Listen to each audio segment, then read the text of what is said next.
I lose my breath whenever I see you. You stole my heart, what is it that you do?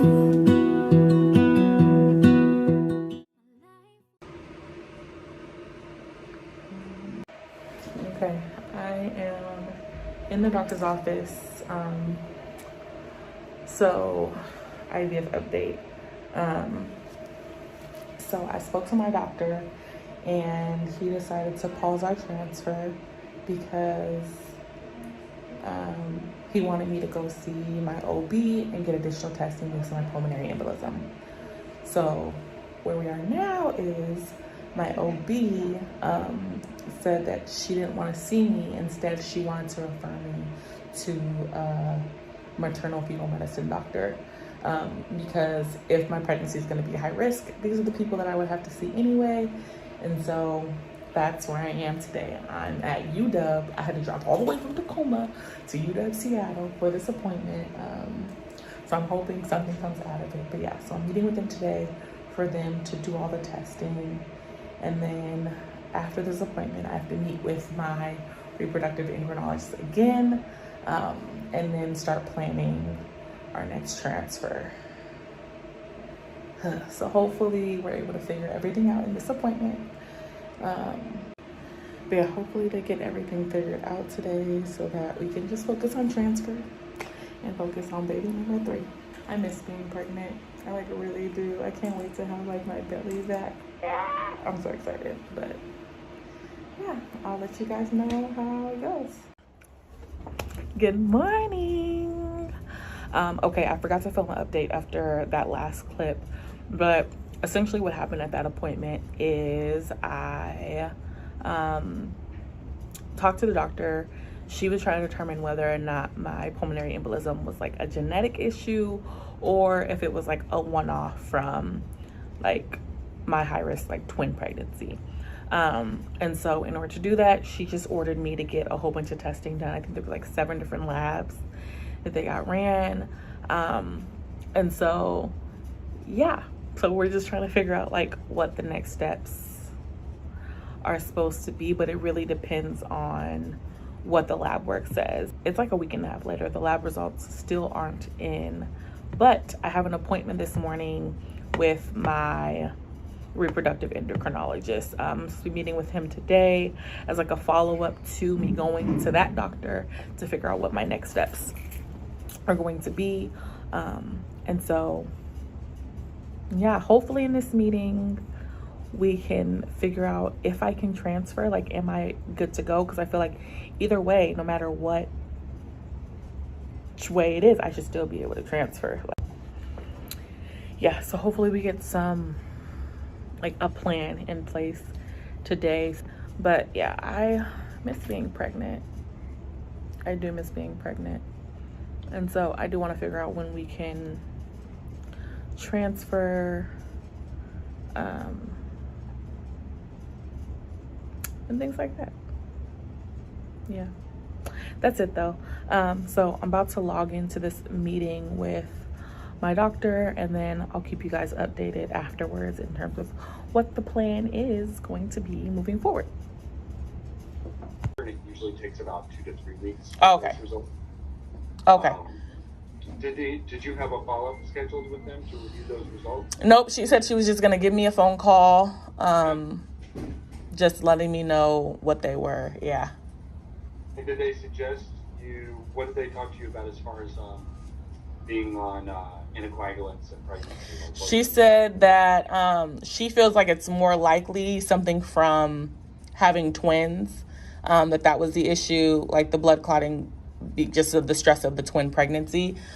She said the only thing that she recommends right now without seeing the results is that I be on the aspirin, again, baby aspirin, during pregnancy.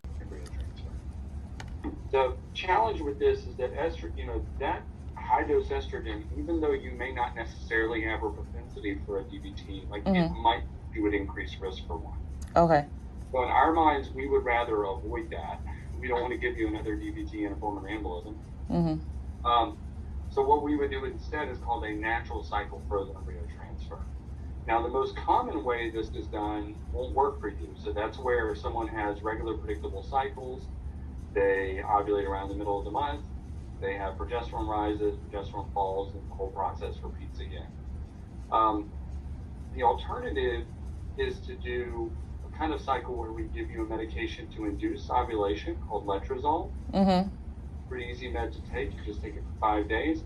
Most women will ovulate in response to that. You ovulate. We give you vaginal progesterone. PV means per vagina, progesterone only. And then we do the transfer. And so in that kind of cycle, you're not taking any extra estrogen, and therefore would not be at any increased risk for a DVT whatsoever.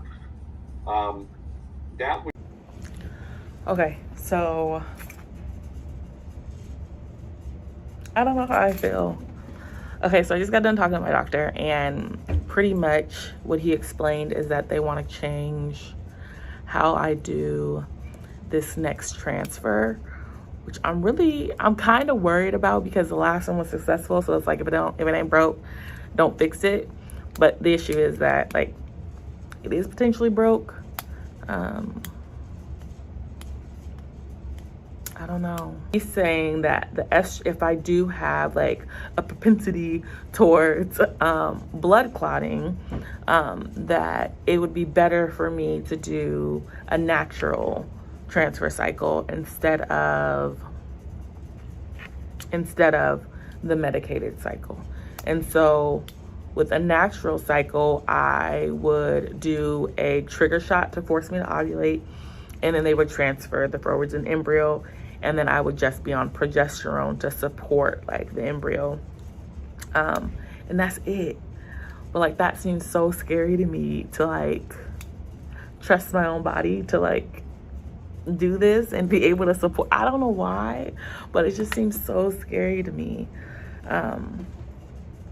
So first we gotta wait for the blood results to come back, because they still haven't come back. He said it might be another week, because sometimes genetic testing can take a while. So I have to wait for the results to come back from that. And then he'll kind of have a better idea of exactly, like, do I need to be on blood thinners? Do I have like a propensity or some type of genetic disorder that causes me to clot? But yeah, next steps. Tomorrow I go in, and not tomorrow, on Friday, I'm gonna go in and get an ultrasound, just to kind of see where I'm currently at in my cycle. He's talking as though he wants to like do this now, and honestly, I kind of want to wait. It sounds not like me at all, but I have vacation planned next month, man. I got vacation planned, and low-key, I don't want to be pregnant on this vacation. Like, I'm not even gonna lie. I want to be able to vacation and not be sick and actually enjoy myself. And so I think I'm gonna tell him that we're gonna wait on transfer, and maybe transfer in like June or July, just being completely honest, because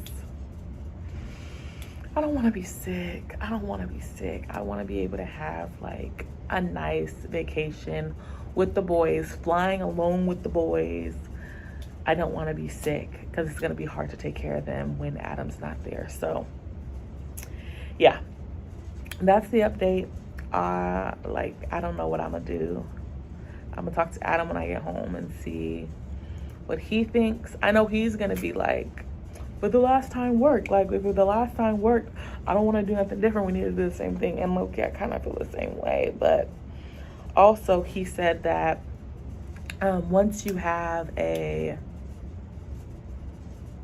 DVT, some thrombosis, that like something in your body changes, and that you are at a higher risk of developing it again. And he said the high levels of estrogen is something that could cause that to come back. And so with the way that we did it last time, we were on estradiol for, the first 8 weeks, first 12 weeks of the pregnancy. And so he said that high level of estrogen could cause me to develop another. Okay, we are back. Say hello to Wanda.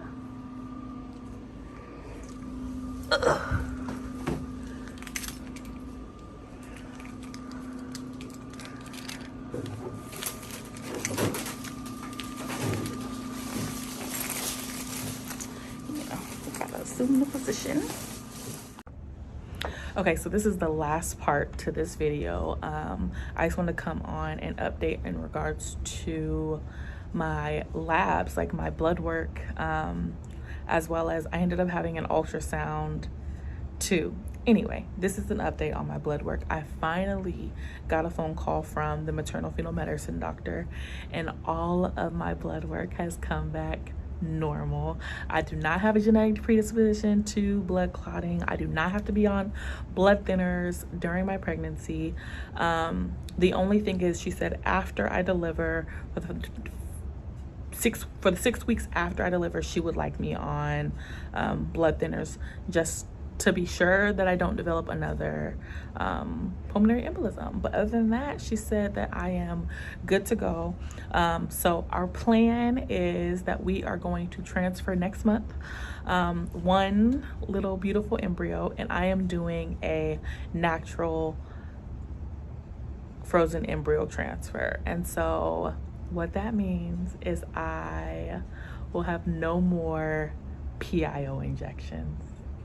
Like, I don't understand. I like, many of you may have not gone through IVF, but like, that's a big deal not to have to do the PIO injections. Those are the butt shots with the needle that's like that long, and they are painful. Your booty gets bruised, like it's sore to sit on.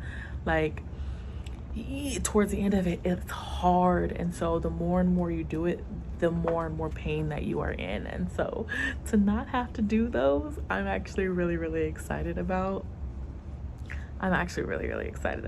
I'm still nervous because our last transfer worked, and so like anyone would be, I'm nervous about changing the protocol, but I have had time during these last couple of weeks to do more research, and yeah, just do more research around the pros and cons between the two of them. And a lot of people have seen even more success by doing a natural transfer and allowing their bodies to kind of take over.